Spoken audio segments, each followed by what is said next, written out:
Identité visuelle, CMJN, RVB, charte graphique, tout ça c'est du chinois pour vous? C'est bien normal, parce que le champ lexical du graphiste, il est vaste et technique. Dans ce premier épisode de Jargon du graphiste, je vais essayer de vous expliquer tous ces termes que les graphistes utilisent au quotidien.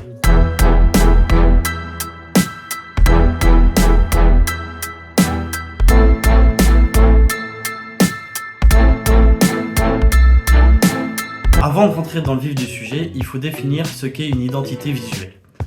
Donc une identité visuelle, cela regroupe tous les éléments graphiques qui composent l'identité d'une entreprise ou d'un événement par exemple.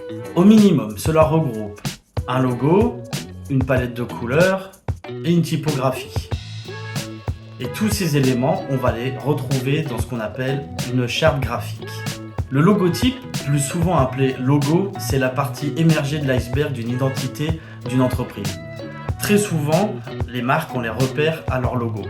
Si je vous dis Apple, Nike ou Coca-Cola, je suis persuadé que vous savez me dire à quoi ça ressemble. Mais justement, ce sont des entreprises très connues. Et pourquoi on retient facilement ces logos? Il faut savoir que chaque entreprise a une cible de clientèle. Et que cette cible de clientèle elle correspond à un profil de personnes qui ont des aspirations communes. Le but est donc de véhiculer un message ou des valeurs afin de pouvoir toucher ces cibles. Pour cela, il faut mener une réflexion en amont. Et forcément, plus l'entreprise est grosse, plus elle a les moyens, et ces moyens sont d'une efficacité redoutable. Donc forcément, pour les petites entreprises, c'est un petit peu plus compliqué. Mais il existe quand même des solutions en faisant appel par exemple à une agence de communication ou à un graphiste indépendant qui pourront répondre à cette mission. Le logo de type pictogramme a une utilisation particulière. Si on pense par exemple à Apple, on pense à une pomme. Si on pense à Twitter, on pense à un oiseau bleu. Mais du coup, l'image va avoir une importance extrême parce qu'on n'y retrouve pas le nom de l'entreprise. Donc avoir un pictogramme, c'est quelque chose de plus facile pour des entreprises qui sont déjà connues, beaucoup plus difficile à mettre en place pour une entreprise qui vient de naître. Le monogramme, il est composé que de mots. Si je vous dis HBO, IBM ou NASA, je suis persuadé que vous voyez un petit peu comment ça a été fait. Ce type de logo, il permet d'utiliser le nom de l'entreprise sous sa forme la plus courte.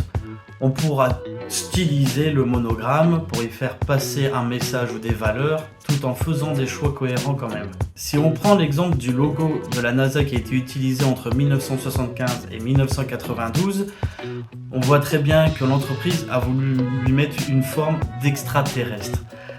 Bon, je pense qu'il, par rapport à l'époque, il a été un petit peu trop en avance. D'ailleurs, c'est pour ça qu'il a été nommé le vert. Le mot symbole, c'est un type de logo qui va fortement ressembler au monogramme, à la différence près qu'on pourra utiliser le nom complet de l'entreprise.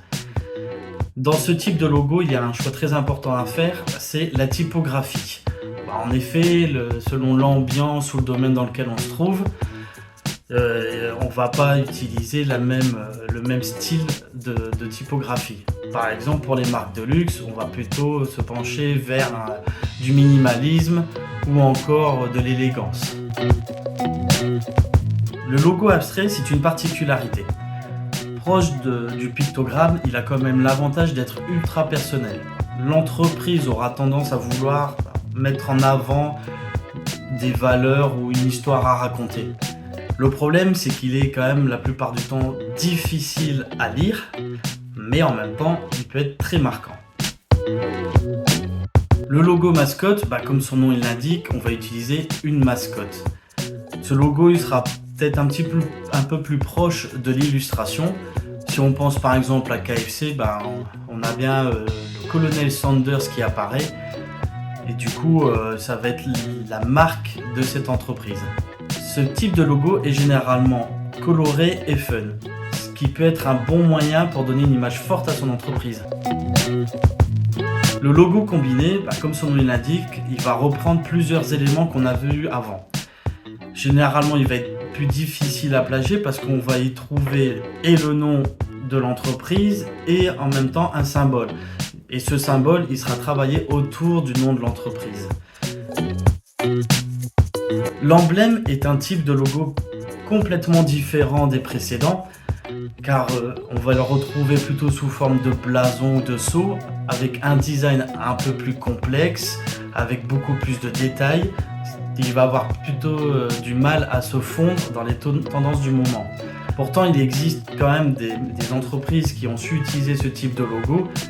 Je pense notamment à Starbucks ou Harley Davidson qui ont su faire évoluer ce logo pour lui donner un côté un peu plus actuel. Donc voici des exemples de types de logos qu'on peut utiliser pour l'image de son entreprise. On se fier juste au logo pour l'identité visuelle, c'est pas franchement une chose à faire. Il y a d'autres éléments à prendre en compte et ça passe notamment par le choix de la typographie qu'on va utiliser.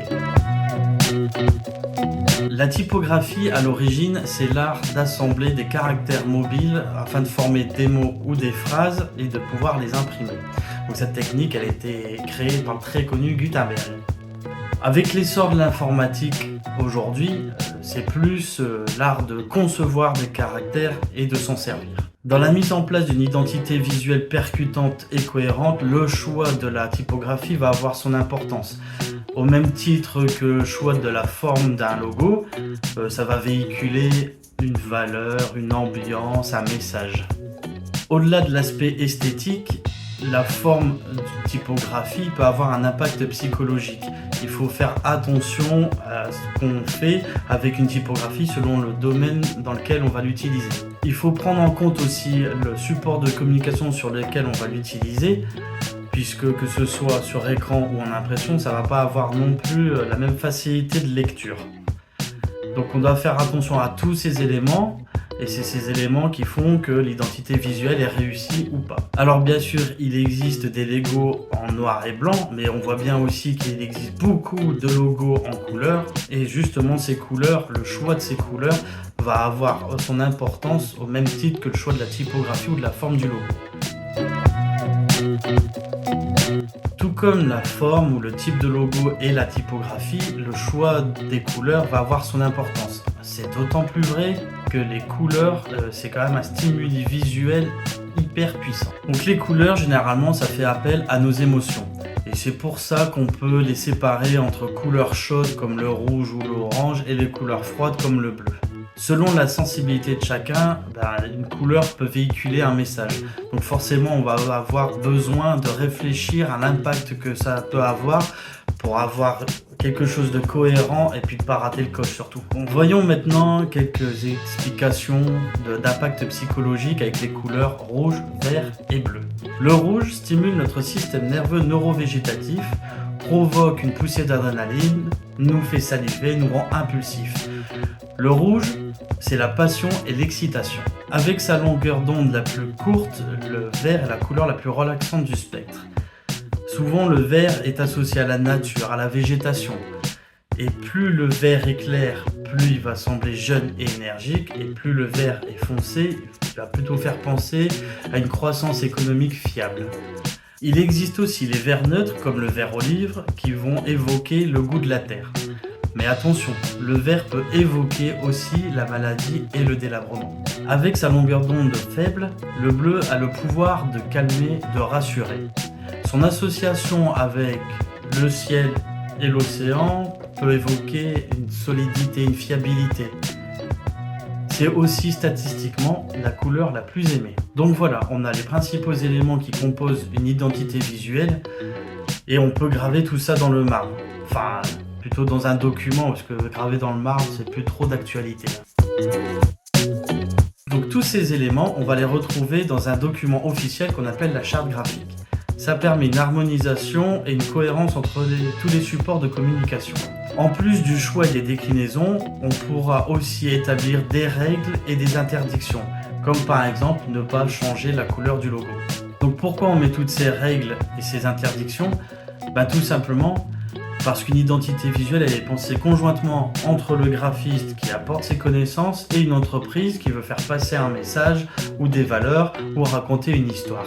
Donc forcément, changer un petit élément de cette identité-là, ça n'aurait pas beaucoup de sens. Donc voilà, vous savez tout sur l'identité visuelle et de l'intérêt d'en construire une béton sans se limiter au logo. Si vous avez aimé cette vidéo, likez-la, partagez-la et abonnez-vous surtout en activant la petite cloche pour ne rien rater des actualités de la chaîne.